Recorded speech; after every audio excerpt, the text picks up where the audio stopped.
آج ماشاءاللہ پورے پاکستان کی لائرز کمیونٹی اکٹھی ہوئی، یونانی مسئلے ہم نے ایک جوائنٹ ڈکلریشن جاری کیا اور اس میں کل 18 تاریخ کو یوم سیاہ منا رہے ہیں اور 29 تاریخ کو بلوچستان میں کوئٹہ کے مقام پہ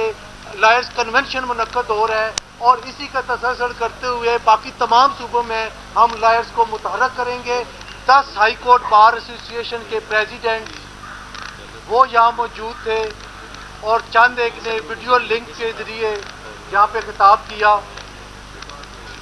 پھر کوئٹہ بار ایسوسی ایشن کے پریزیڈنٹ یہاں موجود تھے اور جتنی بھی ہم نے 12:30 بجے سے شروع کی کانفرنس اور ابھی آپ کے سامنے حاضر ہونے تک